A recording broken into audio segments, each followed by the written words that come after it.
नमस्कार दोस्तों, एजुकेशन 24 में आपका स्वागत है। दोस्तों, आज का वीडियो आप सभी के लिए बहुत ही खास होने वाला है, क्योंकि आज के इस वीडियो में आपको बीए फर्स्ट ईयर के फर्स्ट सेमेस्टर में आपका जो सब्जेक्ट है इकोनॉमिक यानी कि अर्थशास्त्र, उसके अंदर कौन कौन से क्वेश्चन आने वाले हैं। इस वीडियो के अंदर मैं आपको आने वाले क्वेश्चन के बारे में बताऊंगा, तो आप इस वीडियो को पूरा अंत तक जरूर देखिएगा, क्योंकि इस वीडियो से आपको बहुत कुछ सीखने को मिलेगा जो कि बीए एग्जाम में काम करेगा। तो आइए देर न करते हुए वीडियो को शुरू करते हैं और जो भी क्वेश्चन आने वाले हैं उन आने वाले क्वेश्चन के बारे में जानते हैं। दोस्तों, आगे बढ़ने से पहले मैं आपको एक बात बता दूं कि इस वीडियो के अंदर मैं आपको लघु उत्तरीय प्रश्न व दीर्घ उत्तरीय प्रश्न दोनों तरह के प्रश्नों के बारे में बताऊंगा।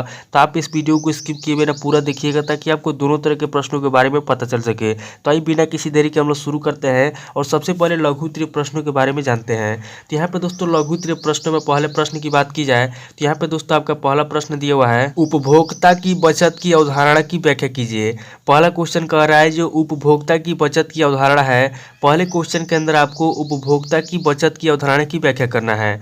अब अगले क्वेश्चन की बात की जाती है, यहाँ पे आपका दूसरा क्वेश्चन दिया हुआ है, आगमन प्रणाली का संक्षिप्त परिचय दीजिए। दूसरा क्वेश्चन कह रहा है जो आगमन प्रणाली है, यहाँ पे आपको दूसरे क्वेश्चन के अंदर आगमन प्रणाली का संक्षिप्त परिचय देना है। अब अगले क्वेश्चन की बात की जाती है, यहाँ पे आपका तीसरा क्वेश्चन दिया हुआ है, मांग वक्र बाएं से दाईं ओर नीचे की ओर क्यों झुकता है। तीसरा क्वेश्चन कह रहा है जो मांग वक्र है, मांग वक्र बाएं से दाईं ओर नीचे की ओर क्यों झुकता है। यहाँ पे आपको बताना है कि मांग वक्र बाएं से दाईं ओर नीचे की ओर क्यों झुकता है। अब अगले क्वेश्चन की बात की जाती है, यहाँ पे आपका चौथा क्वेश्चन दिया हुआ है, उपभोक्ता अतिरेक का अर्थ स्पष्ट कीजिए। चौथा क्वेश्चन कह रहा है जो उपभोक्ता अतिरेक है, उपभोक्ता अतिरेक का क्या अर्थ होता है। चौथे क्वेश्चन के अंदर आपको उपभोक्ता अतिरेक का अर्थ स्पष्ट करना है। अब अगले क्वेश्चन की बात की जाती है, यहाँ पे आपका पांचवा क्वेश्चन दिया हुआ है, मांग की लोच की रॉबिन्सन द्वारा दी गई परिभाषा दीजिए। पांचवा क्वेश्चन कह रहा है जो मांग की लोच की रॉबिन्सन द्वारा दी गई परिभाषा है, यानी कि रॉबिन्सन द्वारा दी गई जो परिभाषा है, रॉबिन्सन की जो परिभाषा है, पांचवें क्वेश्चन के अंदर आपको मांग की लोच की रॉबिन्सन द्वारा दी गई परिभाषा लिखना है। अब अगले क्वेश्चन की बात की जाती है, यहाँ पे आपका छठा क्वेश्चन दिया हुआ है, उपयोगिता किसे कहते हैं, उपयोगिता के लक्षण तथा प्रकार बताइए। छठा क्वेश्चन कह रहा है कि उपयोगिता किसे कहते हैं। सबसे पहले आपको उपयोगिता के बारे में बताना है, उसके बाद आगे आपको उपयोगिता के लक्षण तथा उसके प्रकार बताना है। अब अगले क्वेश्चन की बात की जाती है, यहाँ पे आपका सातवां क्वेश्चन दिया हुआ है, प्रतिस्थापन प्रभाव को स्पष्ट कीजिए। सातवां क्वेश्चन कह रहा है कि प्रतिस्थापन प्रभाव क्या होता है। सातवें क्वेश्चन के अंदर आपको प्रतिस्थापन प्रभाव को स्पष्ट करना है। अब अगले क्वेश्चन की बात की जाती है, यहाँ पे आपका आठवां क्वेश्चन दिया हुआ है, परिवर्तनशील अनुपातों का नियम क्या है। आठवां क्वेश्चन कह रहा है कि परिवर्तनशील अनुपातों का नियम क्या है। आठवें क्वेश्चन के अंदर आपको परिवर्तनशील अनुपातों का नियम बताना है। अब अगले क्वेश्चन की बात की जाती है, यहाँ पे आपका नवा क्वेश्चन दिया हुआ है, समोत्पाद वक्र की मान्यताएं बताइए। नवा क्वेश्चन कह रहा है जो समोत्पाद वक्र है, समोत्पाद वक्र की क्या मान्यता है। नवे क्वेश्चन के अंदर आपको समोत्पाद वक्र की मान्यता बताना है। अब अगले क्वेश्चन की बात की जाती है, यहाँ पे आपका 10वां क्वेश्चन दिया हुआ है, पूर्ण प्रतियोगी बाजार में आय की प्रवृत्ति बताइए। 10वां क्वेश्चन कह रहा है जो पूर्ण प्रतियोगी बाजार है, पूर्ण प्रतियोगी बाजार में आय की क्या प्रवृत्ति है। यहाँ पे आपको पूर्ण प्रतियोगी बाजार में आय की प्रवृत्ति बताना है। अब अगले क्वेश्चन की बात की जाती है, यहाँ पे आपका 11वां क्वेश्चन दिया हुआ है, एकाधिकार की विशेषताएं बताइए। 11वां क्वेश्चन कह रहा है जो एकाधिकार है, एकाधिकार की क्या विशेषताएं हैं। यहाँ पे आपको एकाधिकार की विशेषताएं बताना है। अब अगले क्वेश्चन की बात की जाती है, यहाँ पे आपका 12वां क्वेश्चन दिया हुआ है, एकाधिकार के अंतर्गत कीमत का निर्धारण कैसे होता है। यहाँ पर दोस्तों 12वां क्वेश्चन कह रहा है जो एकाधिकार है, एकाधिकार के अंतर्गत कीमत का निर्धारण कैसे होता है। 12वें क्वेश्चन के अंदर आपको बताना है कि एकाधिकार के अंतर्गत कीमत का निर्धारण कैसे होता है। अब अगले क्वेश्चन की बात की जाती है, यहाँ पे आपका 13वां क्वेश्चन दिया हुआ है, बाजार कीमत तथा सामान्य कीमत में अंतर बताइए।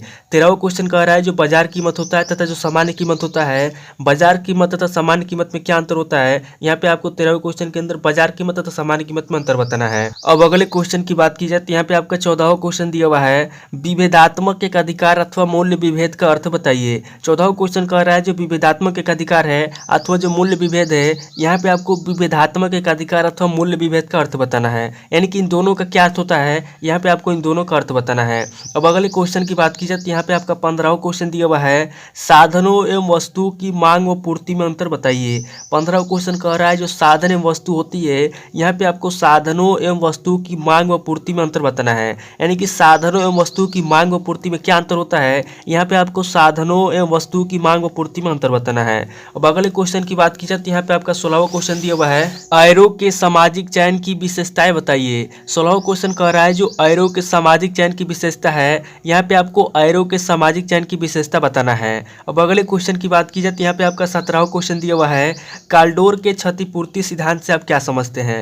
17वां क्वेश्चन कह रहा है जो काल्डोर का क्षतिपूर्ति सिद्धांत है, 17वें क्वेश्चन के अंदर आपको काल्डोर के क्षतिपूर्ति सिद्धांत के बारे में बताना है। अब अगले क्वेश्चन की बात की जाए तो यहाँ पे आपका लास्ट क्वेश्चन दिया हुआ है, यानी कि लघु उत्तरीय प्रश्न का 18वां क्वेश्चन दिया हुआ है, वितरण का अर्थ एवं परिभाषा बताइए। 18वां क्वेश्चन कह रहा है जो वितरण होता है, वितरण का क्या अर्थ होता है और वितरण का परिभाषा क्या होता है। यहाँ पे आपको वितरण का अर्थ एवं परिभाषा लिखना है। तो ये दोस्तों टोटल आपके 18 क्वेश्चन हो गए जो कि आपके लघु उत्तरीय प्रश्न में पूछे जाएंगे। अब दोस्तों आगे हम लोग दीर्घ उत्तरीय प्रश्नों के बारे में जानेंगे। तो यहाँ पे दोस्तों दीर्घ उत्तरीय प्रश्नों में पहले प्रश्न की बात की जाए तो यहाँ पे आपका पहला प्रश्न दिया हुआ है, पैरेटो के सामाजिक अनुकूलतम सिद्धांत की आलोचनात्मक परीक्षण कीजिए। पहला क्वेश्चन कह रहा है जो पैरेटो के सामाजिक अनुकूलतम सिद्धांत है, यहाँ पे आपको पैरेटो के सामाजिक अनुकूलतम सिद्धांत की आलोचनात्मक परीक्षण करना है। अब अगले क्वेश्चन की बात की जाए तो यहाँ पे आपका दूसरा क्वेश्चन दिया हुआ है, वितरण के सीमांत उत्पादकता सिद्धांत की आलोचनात्मक व्याख्या कीजिए। दूसरा क्वेश्चन कह रहा है जो वितरण के सीमांत उत्पादकता सिद्धांत है, यहाँ पे आपको वितरण के सीमांत उत्पादकता सिद्धांत की आलोचना करना है,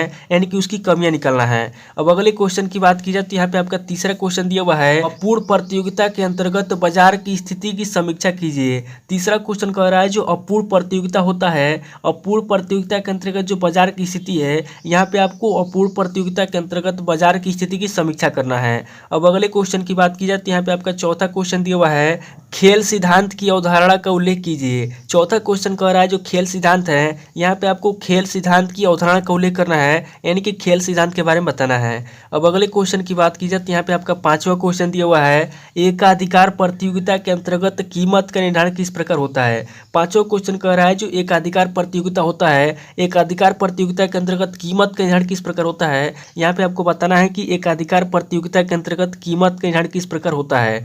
अब अगले क्वेश्चन की बात की जाए तो यहाँ पे आपका छठा क्वेश्चन दिया हुआ है, एकाधिकार के अंतर्गत कीमत एवं उत्पादन का निर्धारण किस प्रकार होता है। छठा क्वेश्चन कह रहा है जो एकाधिकार होता है, एकाधिकार के अंतर्गत कीमत एवं उत्पादन का निर्धारण किस प्रकार होता है। यहाँ पे आपको कीमत एवं उत्पादन का निर्धारण बताना है। अब अगले क्वेश्चन की बात की जाए तो यहाँ पे आपका सातवां क्वेश्चन दिया हुआ है, पूर्ण प्रतियोगिता की दशाओं के अंतर्गत एक फर्म के संतुलन को समझाइए। सातवां क्वेश्चन कह रहा है जो पूर्ण प्रतियोगिता होता है, पूर्ण प्रतियोगिता की जो दशा होता है, यहाँ पे आपको पूर्ण प्रतियोगिताओं की दशाओं के अंतर्गत एक फर्म के संतुलन को समझाना है।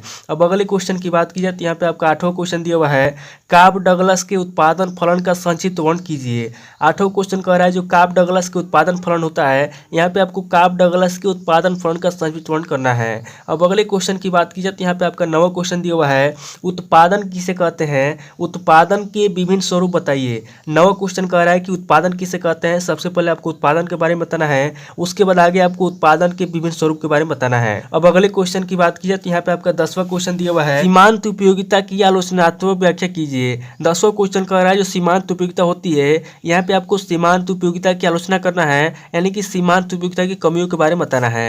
अब अगले क्वेश्चन की बात की जाए तो यहाँ पे आपका 11वां क्वेश्चन दिया हुआ है, सम सीमांत उपयोगिता का अधिकतम संतुष्टि नियम की व्याख्या कीजिए। यहाँ पे दोस्तों 11वां क्वेश्चन कह रहा है जो सम सीमांत उपयोगिता का अधिकतम संतुष्टि नियम होता है, यहाँ पे आपको सम सिद्धांत उपयोगिता का अधिकतम संतुष्टि नियम की व्याख्या करना है। अब अगले क्वेश्चन की बात की जाए तो यहाँ पे आपका लास्ट क्वेश्चन दिया हुआ है, यानी कि दीर्घ उत्तरीय प्रश्न का 12वां क्वेश्चन दिया हुआ है, मांग के नियम को समझाइए, क्या यह नियम सभी दशाओं में लागू होता है। 12वां क्वेश्चन कह रहा है जो मांग का नियम होता है, सबसे पहले आपको मांग के नियम के बारे में बताना है, यानी कि मांग के नियम को समझाना है। उसके बाद आगे आपको बताना है कि जो मांग का नियम है, क्या मांग का नियम सभी दशाओं में लागू होता है कि नहीं होता है। तो ये दोस्तों टोटल आपके 12 क्वेश्चन होंगे जो कि आपके दीर्घ उत्तरीय प्रश्न में पूछेंगे।